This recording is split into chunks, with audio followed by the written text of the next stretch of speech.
Bonjour à tous et bienvenue. Alors aujourd'hui, je vous propose une vidéo dans laquelle on va parcourir 3 indicateurs, 3 signes qui montrent que vous avez choisi probablement les mauvaises cryptos pour le cycle qui arrive. Donc on est actuellement dans un cycle haussier, jusqu'à preuve du contraire.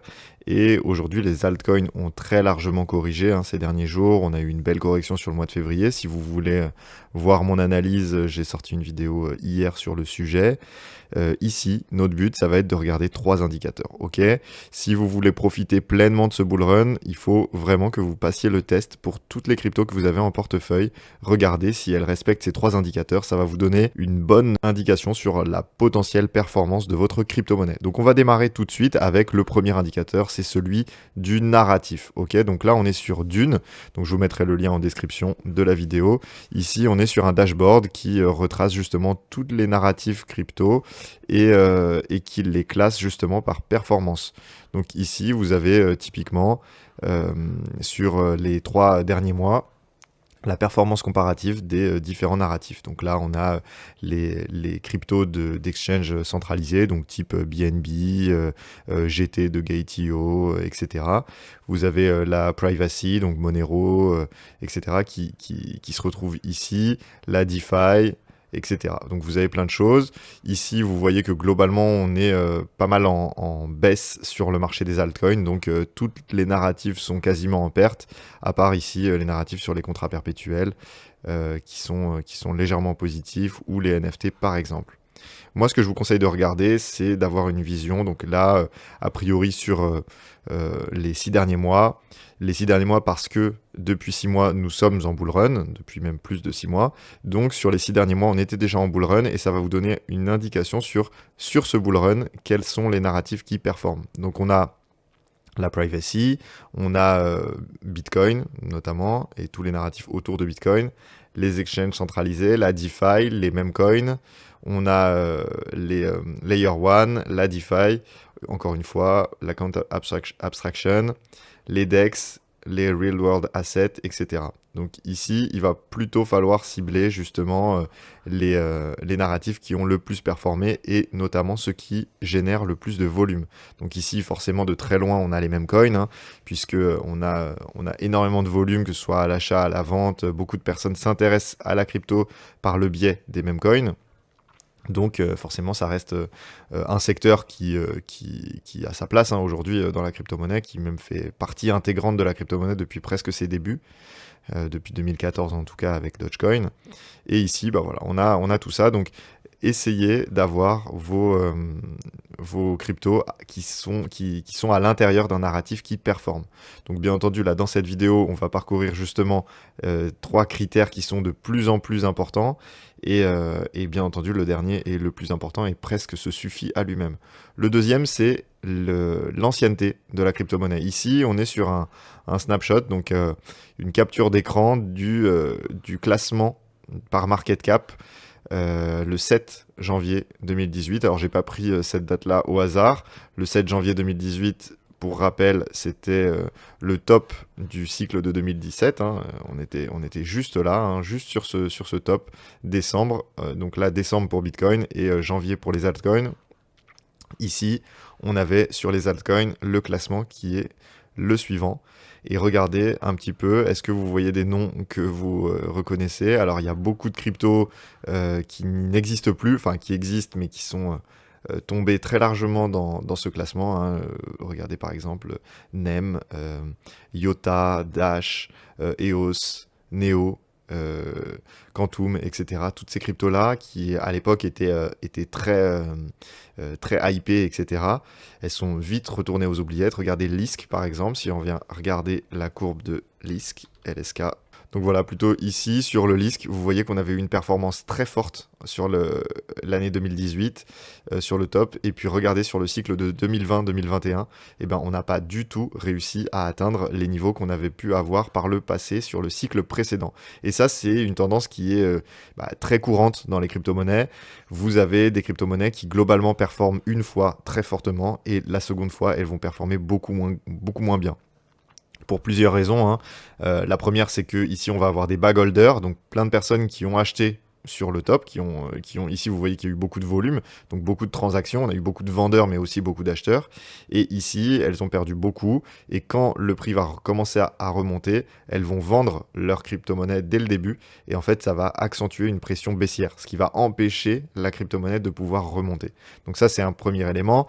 Le deuxième c'est que la crypto a moins de promesses. Forcément, quand vous démarrez et que vous promettez des choses, c'est une chose, vous pouvez générer de la liquidité, vous générer un afflux de volume sur votre crypto-monnaie, mais ensuite, si vous ne délivrez pas, vous allez décevoir. Et les nouvelles cryptos sont celles qui vont attirer plus de volume. Donc ne prenez pas des crypto-monnaies qui existaient sur les cycles précédents. Prenez des crypto-monnaies qui ont été listées à partir de 2022 au plus tôt, d'accord, sachant que celles qui ont été listées entre début 2023 et maintenant sont les cryptos qui sont les plus intéressantes. Alors bien entendu, vous allez me dire, il y a des exceptions, il y a du Solana, il y a du Ethereum, etc. Mais ça reste des exceptions. Nous, ce qu'on veut, c'est maximiser notre chance d'avoir des profits sur ce cycle. Donc voilà, ça reste le deuxième critère. Et le dernier des trois critères, c'est la cotation face à Bitcoin. Donc moi, j'ai une watchlist ici de toutes les crypto-monnaies, des 350 crypto-monnaies classées par leur market cap comparé à Bitcoin. Donc ici, si je regarde Bitcoin par rapport à Bitcoin, la courbe est bien entendu nulle. Par contre, si je regarde Ether par rapport à Bitcoin, vous voyez qu'ici, la courbe, elle est très moche. On a ici une courbe très très baissière. On a globalement ici une tendance qui est très très baissière depuis des mois et des mois. On a tous les supports, toutes les résistances qui sont maintenues, on a tous les supports qui sont breakés à la baisse, les uns après les autres, et ça c'est très négatif.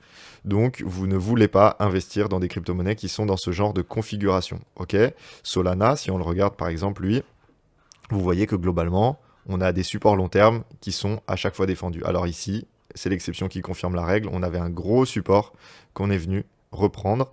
Alors la question, ça va être de savoir si on le réintègre, et dans ce cas-là, c'était juste une chasse à la liquidité, ou si vraiment on se réinstalle dessous. Si on se réinstalle dessous, il faudra bien entendu quitter cette position, quitter Solana. Il ne faut pas avoir de sentiments avec les crypto-monnaies, avec les projets crypto. Il faut avoir une approche qui est uniquement technique. Ok, donc ici, par exemple, sur le Dogecoin, voilà, vous voyez que globalement, on a ici un gros support qui a été bien défendu. Ici, vous voyez que on est d'ailleurs ici au-dessus des niveaux de creux du 3 février.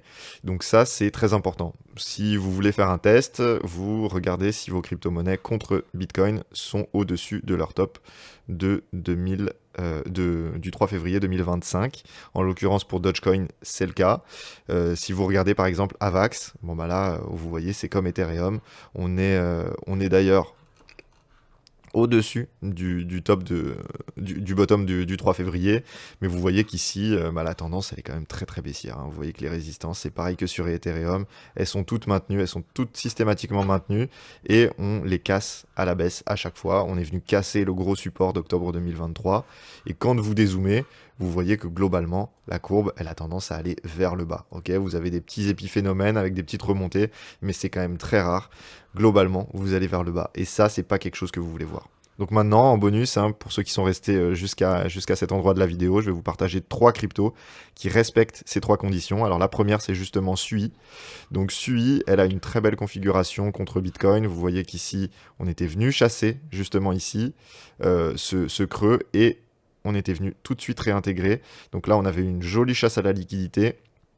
Et globalement, vous voyez qu'à chaque fois, on récupère nos supports, on maintient des supports. Ici, on est venu le casser, ok, mais on est venu maintenir ici on est quand même nettement plus haut que notre creux du lundi 3 février 2025.